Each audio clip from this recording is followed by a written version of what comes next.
It's the show where Hawaii's newsmakers come to talk and to take your questions live.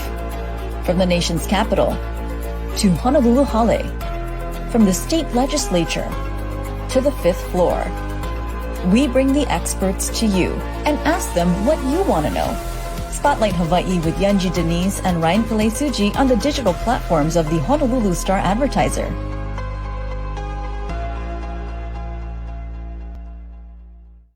This episode of Spotlight Hawaii is brought to you by Long's Drugs. Well, aloha, happy Aloha Friday, happy Good Friday.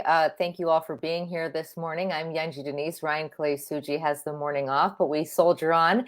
And today we have invited an expert in economics. We are so blessed today to have Paul Brewbaker of TZ Economics joining us. He's going to give us a full roundup of how Hawaii is doing. Paul, so good to see you this morning. Hi, Angie. Happy Good Friday. Thank you so much. I want to start, we've seen so much news when it comes to regional banks. And so I would really like to start our conversation there. We saw the collapse of Silicon Valley Bank, which was sort of a unique, of course, regional bank, but a regional bank nonetheless. And that has caused people to question the sort of sanctity and health of other regional banks around the country. So let's start here locally. What is your read on the health of our banks here at home? Yeah, I don't think there's any reason for people in Hawaii to worry about the banks that operate in Hawaii, the local banks, regional banks, but basically Hawaii banks. Based on the Silicon Valley Bank experience, it is unique, as you suggested a second ago, in the sense that, sort of the meta issue is kind of the hubris of tech nerds in general. We could have a whole half-hour conversation on that, but they doubled their asset size in a very short period, a year or two, breaching the $200 billion threshold, which would be almost 10 times as big as First Hawaiian Bank or Bank of Hawaii. And but they didn't have any of the risk management controls in place. And it's astounding to me, as somebody who used to hang out in a commercial bank, how extraordinarily badly managed their portfolio risk exposures actually were. If I understand correctly, 94% of, it's just the crazy statistics and I get them confused. I think they had 2,500 depositors with deposits over 250,000 FDIC insurance threshold, comprising over 90% of their deposits. So that's Kailua High School had more people when I went there than they had depositors. And then when they all moved because somebody tweeted out that they should bail, of course they all bailed because they're tech nerds and they all, they're a herd and they just go running away to wherever tech nerds run away. Venture capital, people. And but then on the asset side of the balance sheet, they had an extraordinarily large exposure in U.S. Treasury securities at a time when interest rates had risen more, 400 basis points in round numbers, in the last 12 months than they had in the last 40 years. Half the population of Hawaii has never lived at a time when interest rates went up by as much as they did in the last year. And yet, evidently, they weren't particularly well hedged. And in particular, the part of the portfolio, the so-called available for sale portion of their portfolio, which is the part you have to mark to market on an ongoing basis under accounting rules. The increase in interest rates reduced the value of those securities, right? And so the value of the assets was imploding at a time when all of a sudden people were clamoring to withdraw their liquidity from these uber large accounts. And so the regulators, the FDIC and the Federal Reserve, had to step in, took the unusual step of shutting the bank down on the middle of the day on a Friday. Usually they wait till the close of business Friday to take over a failing institution. So yes, the ripples of that shock wave have, emanated across the regional banking sector. But I think, I haven't worked in banking for 10 or 15 years, but it's all good guys, risk management. I'm telling you, the people I worked with were really steeped in a culture of risk management, just an ironclad. I worked for Brand X, but ironclad credit risk management culture. And then I lived over on the interest rate market risk and liquidity risk management side of the bank. And these guys, top dogs. I mean, all the people that work at the top banks in Hawaii all work together in the same climate in which I kind of grew up, and at a time when these things hadn't been as well managed back in the 90s and after banking deregulation and so on, and when there had been a push at one point, not unlike Hawaii, sort of metaphorically or generally, to be a more outward oriented economy. Hawaii's totally turned inward. And so there were exposures in at least one of these institutions to overseas, um, financial systemic risks that were not anticipated, uh, and forced shareholders to take a haircut, frankly, and that's when the new rules all came in, and the new culture, really a culture of risk management at Hawaii banks that I would say is top notch. I mean, I'm not just saying that because they're my homies, right? I'm saying that because the big regional banks in Hawaii have been recognized over and over and over again as the top banks in America. So I'm a little surprised to see how much pressure their share values have come under. And I think it's an issue in economics we call information asymmetry, right? When the Asian financial crisis comes, there's a bunch of Holly guys on Wall Street that are going, Thailand, Taiwan, that's the same. Yeah, yeah, Taiwan, Thailand, the same thing. And so they sell all of East Asia, even though not everybody has the same problems.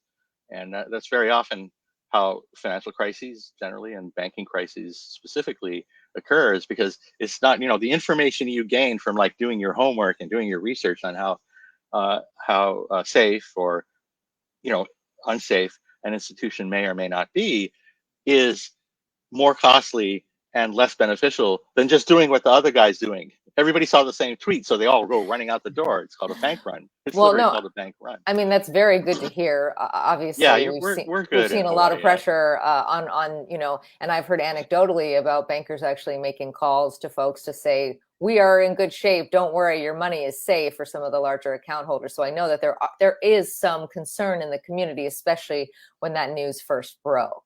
And it's warranted. You have to.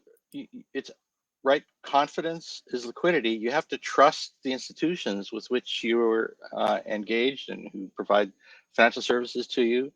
And it's all kind of a hooey. We all kind of hang together on this, right? So it's like in It's a Wonderful Life, right, where Jimmy Stewart is saying, "No, bro, if you take your money out of the bank, the cash isn't in the vault, right? It's in Brada's house over here. We gave him a mortgage loan."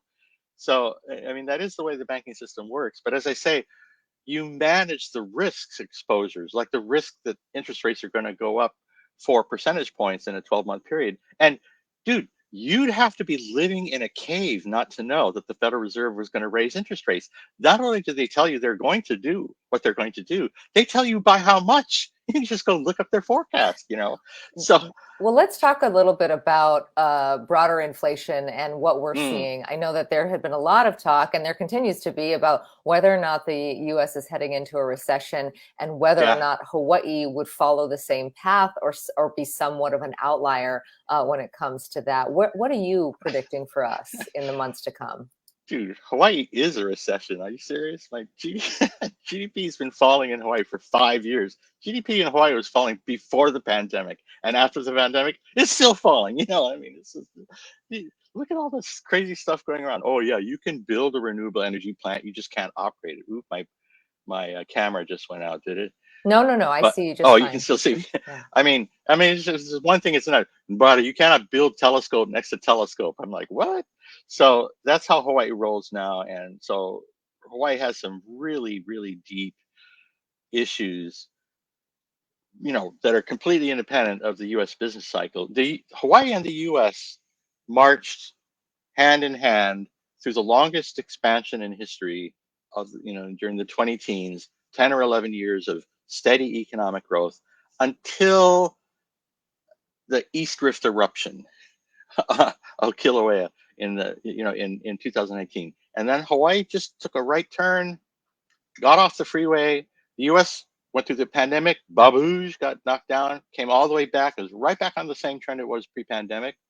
Not Hawaii. Hawaii was going down before the pandemic, took the hit, baboosh, came back at a lower level of GDP, and is still kind of twisting in the wind, drifting downward. So that's on us. That's on Hawaii. That's on, I don't know, who's the guy who said the objective of the Oahu Destination Management Plan is, I quote, to decrease the total number of visitors to Oahu. Oh yeah, that'll do it. Hey bro, let's decrease your job and your income. That's a good one. And that's what's going on in Hawaii right now. So in the backdrop, we have these macro factors, but I think people need to start keeping up. Maybe the newspaper even. Number one, inflation in Hawaii has been falling for a year. Inflation has been coming down for a year. Oh, I know the stuff is way too expensive at the supermarket. It's freaking ridiculous. But that's just because the competitive response is bound up. I mean, $7.50 for a loaf of bread. Are you serious? I could go fly to the mainland and mail bread home, and it would be cheaper. Okay, it's not about doing that. But let's drill down on that because Yeah. it seems to conflict, right? So you're saying inflation is falling, but I'm still seeing, I have a 4-year-old at home. He drinks a lot of milk. That milk is not getting any cheaper. So what is going down? Why are the prices not matching that broader trend if that is in fact the case? So yeah, this is a really important point. First of all, prices and inflation are not the same thing. What's the price of milk? I don't even know. It's ridiculous, like $6 or something, right? Inflation is the rate at which prices are rising. And what I'm saying is that the rate at which they're going up has slowed down considerably. More in Hawaii. It never got as high. Inflation never got as high as it did on the mainland. It slowed down faster than in the US. And it'll be back to where it was kind of, before the Russian invasion of Ukraine, or before the fiscal stimuli, the excessive fiscal stimuli of 2020 and 21. It'll be back to the 2 or 3% kind of range that the Fed's looking for. In terms of the Urban Hawaii Consumer Price Index, their goal is 2% on a different measure, and it translates to about 2.5% for Hawaii for the CPI. But after an inflation burst like that, right, prices went up really fast and then they slowed down. Well, now they're higher. And the question, how you get them back lower? And the answer is usually competition, right? At $6 a gallon retail, you can't grow a cow in Hawaii and make more milk. Well, yeah, you cannot, because cows poop, and all of a sudden everybody no like cow poop. You know what I mean? It's all environmental crisis. So you talk to the dairy guys, how come they don't raise, dairy cows? And it's the environmental costs, and so then you have to mitigate that. So it's expensive to, if you see an opportunity like $7.50 bread, if you see an opportunity to sell $5 bread and steal all the business from the bugger who make $7.50 bread, you still have to enter the industry. You got to get the Department of Health permit, go pay somebody bribe for do whatever, I don't know, building permit, who knows. It's just really costly in Hawaii to mount that supply response. And of course there are transportation costs, although the cost of loading a container on a container ship and driving it to Hawaii is not that, I don't even know if it's even higher than putting it on a truck and driving it across the interstate.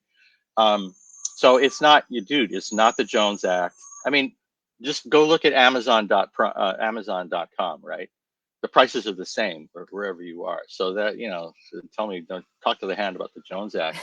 But it's, go to Walmart.com and compare, et cetera, et cetera. So, and e-commerce is able to provide that competitive, or, the competitive threat of entry, or the, incipient threat of entry, which we would call contestability, right? Make the market contestable, because the barriers to entry don't exist in cyberspace, right? Well, There's no Department of Health in the You brought up Yeah. tourism there briefly, and so if we are looking at a market that we are now much more reliant on the U.S. mainland for visitors than we have been in the past. Japan hasn't come back in the level that a lot of folks had hoped for, and a lot of hotels were projecting, and we've just not seen that robust visitor there. If the U.S. is heading for a recession, doesn't that then mean we have fewer visitors, or what's the impact with that? I mean, it could if the U.S. is headed for recession. Is the U.S. headed for recession? It's like waiting for Godot. Is that the play? It's like, oh yeah, Yes. there's gonna be a recession next quarter, right? And there's the old saying, the stock market's predicted 9 out of the last 5 recessions. I'm still waiting. So you don't see that happening. You don't see that Well, happening. it could happen. I mean, look at what the Fed has done with interest rates. Ordinarily, that would create a recession. What kind of recession has a 3.5% unemployment rate, right? So we're in a different post-pandemic world from the one, where we sort of gauge whether an unprecedented in 4-decade increase in interest rates, right, is going to do a slam dance on the economy. And it turns out not so much, right? People still boogieing, and there's 2 jobs open for every person unemployed. So, pick one, right? I mean, it's this weird situation the economy now faces, partly as a result of the, post-pandemic changes, some of which were unexpected, some of which you should have seen coming. The fact that e-commerce was gradually going to displace more and more brick and mortar retail, right? But the pandemic came. Anybody who didn't, okay, this is how I shop, right? This is how I go to Target now.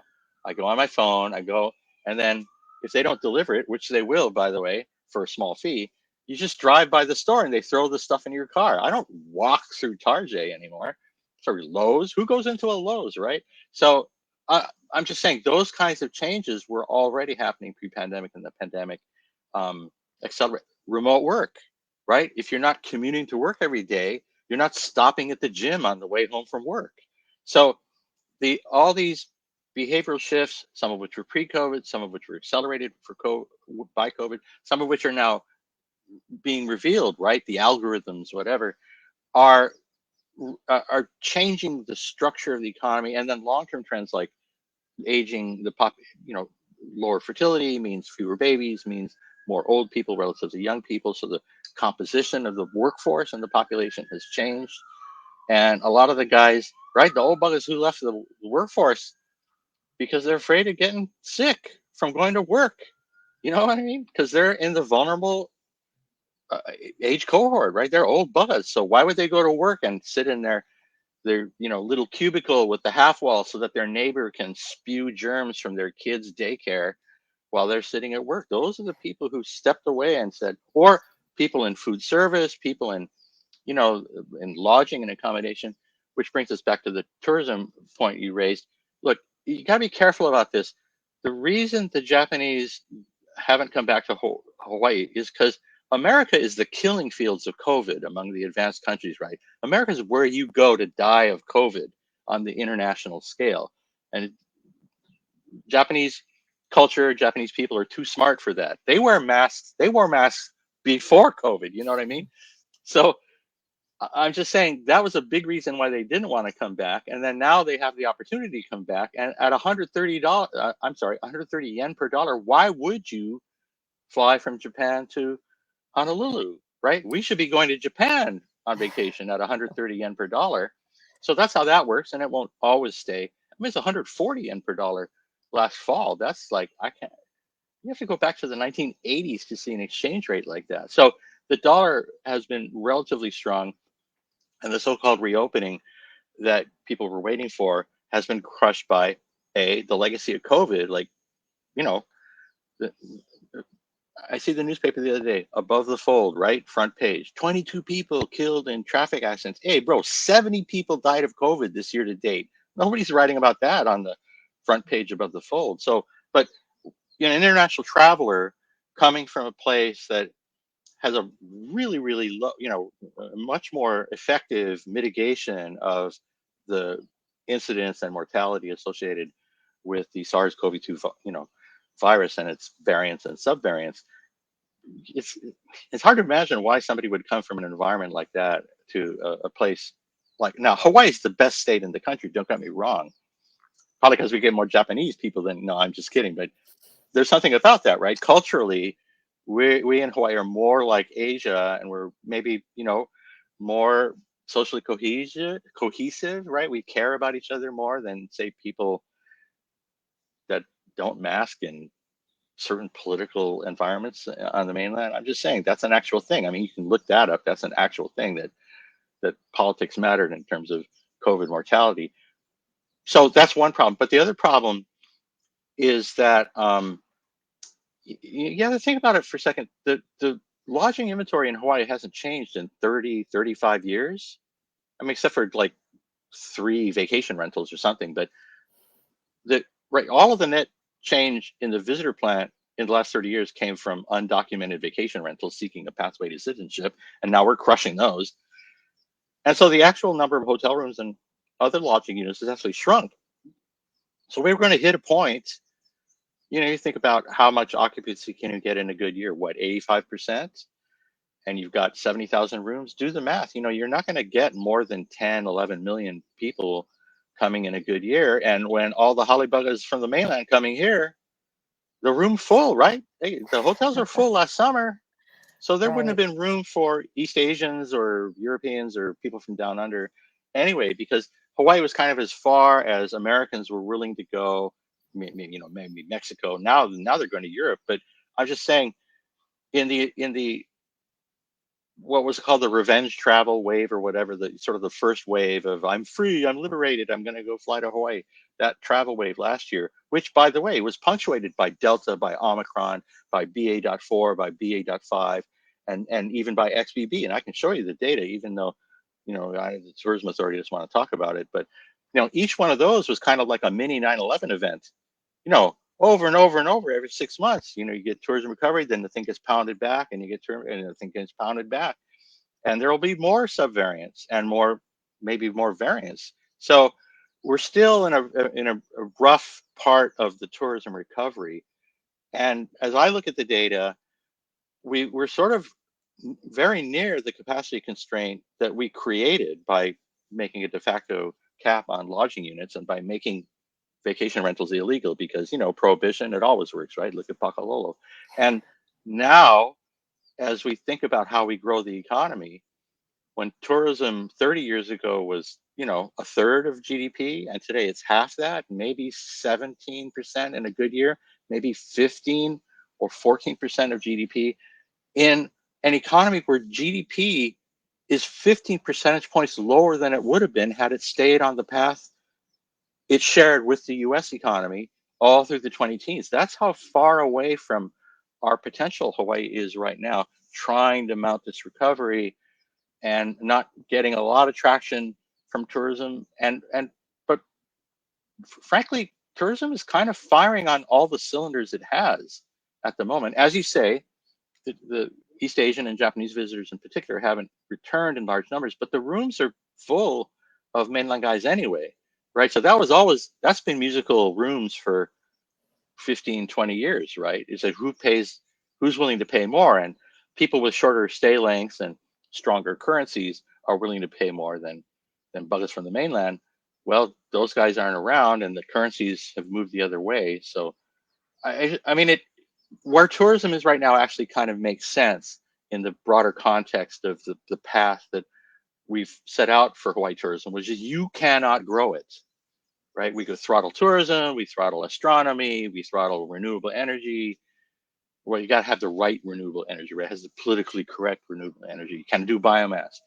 And so all of those constraints, you cannot build house, all of those constraints, the throttling of economic potential is grinding and grinding and grinding down on Hawaii's ability to grow and to create jobs for young people and so on. And I think the challenge you see in tourism is actually part of a larger problem we face in Hawaii, as of having never really figured out how to manage the negative spillovers from economic growth, and so we're left with the blunt instrument of just not having it.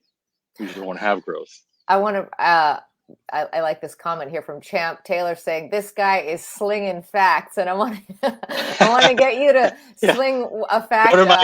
Go to my YouTube channel, and I have all the data and links to the data. If you go look at my slideshows, my little webinars, and you can contact me and get copies of the public presentations. That I reference all the data. I love talking to you, and I love what you bring, and I can't believe it. We only have like 4 minutes left. It goes so fast, but it always does, Yunji. I do want to ask you about the governor's tax plan briefly. Yeah, don't. Well, it's in the right place, but I would love to hear it, because he is proposing what is going to be a pretty monumental shift, I believe, and correct me if I'm wrong, when it comes to tax policy here in Hawaii. And the the motivation, he says, is to give Alice families and those who are lower income a lot more money through different tax credits. But rewind. Let's hear from you as to what you think the tax cuts, what do you think the impact will be, and if we can afford it. Alice doesn't live here anymore. Does anybody remember that from the 1970s? Here's a news flash. Half of the households in Hawaii have income below the median. One of these Alice guys actually told me this in a meeting at the legislature one day. I'm like, seriously? Half the people in Hawaii have household income below the median? That's like the definition of the median income, yo.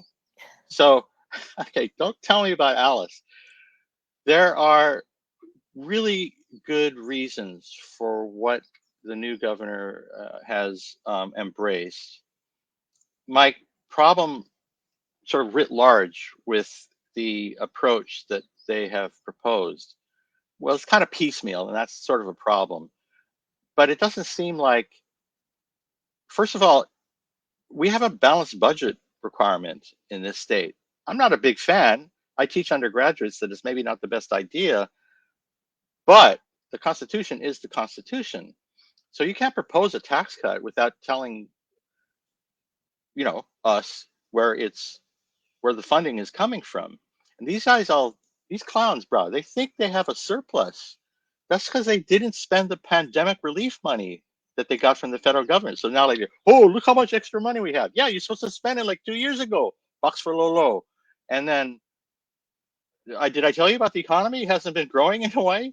So where is the future revenue going to go from once you blow the money that you should have spent during the pandemic because it was pandemic relief, and now you think you have all this extra money? It's not organically. Well, that's my question. Can we afford it?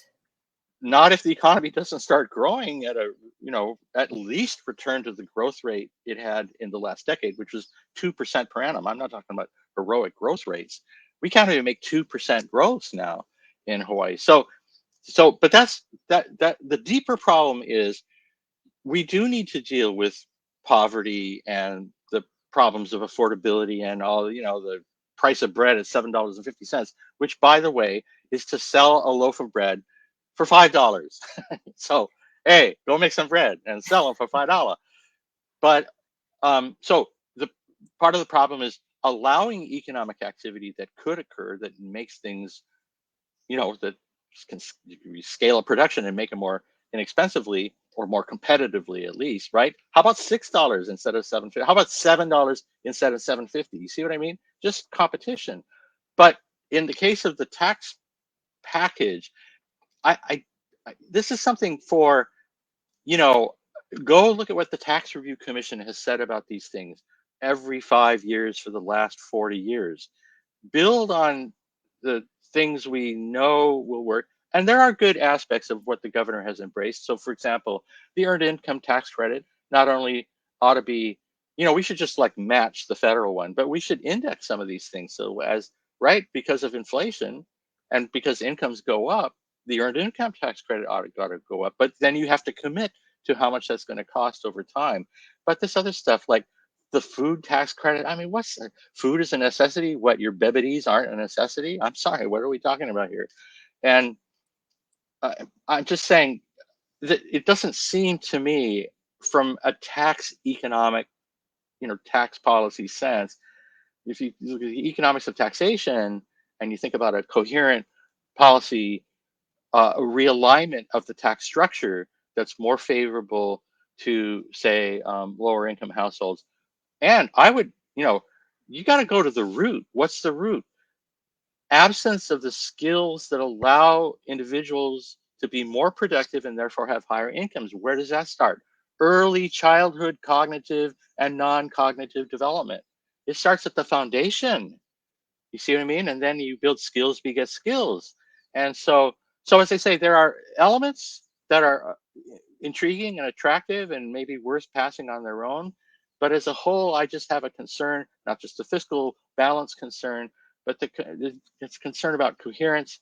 And I hope this is an opening gesture or, initiative of the new governor and the new administration. I mean, the good people over at the tax department and whatnot, to put a better package together, and for the legislature to get its act together and really take some of these things seriously.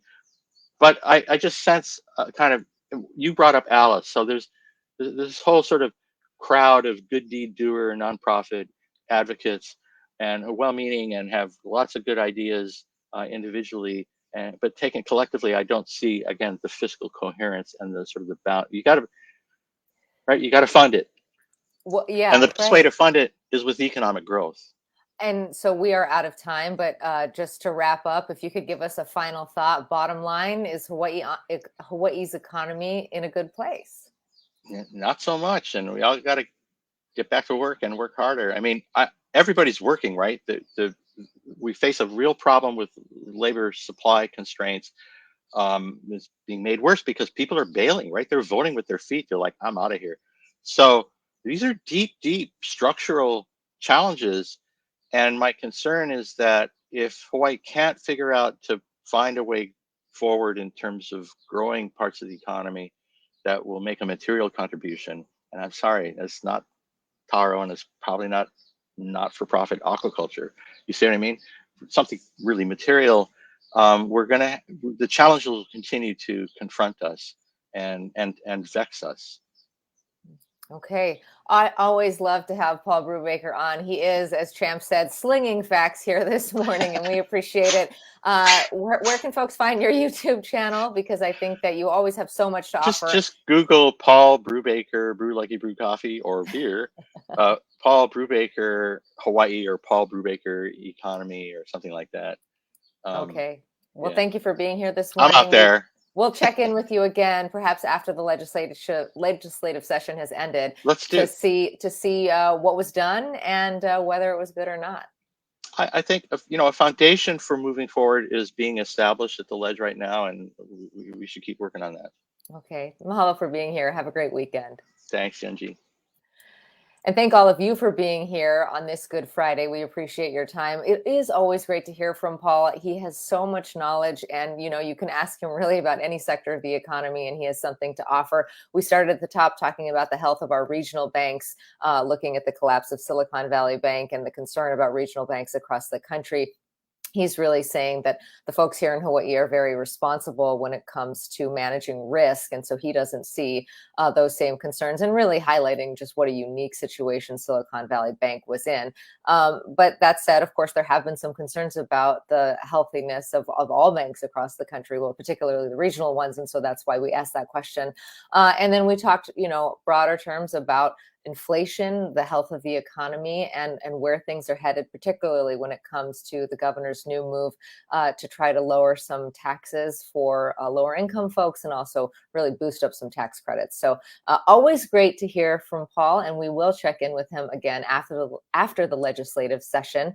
On Monday, we're going to have Jeff Wagner here. He's the CEO and president of Outrigger. And so it's always interesting to get his take on tourism. We'll ask him about what Paul talked about when it comes to the ceiling, if you will, on arrivals and where these folks can go. And also talk about junk fees. The President Biden has talked a lot about wanting to manage some of these junk fees. Do resort fees fall into that?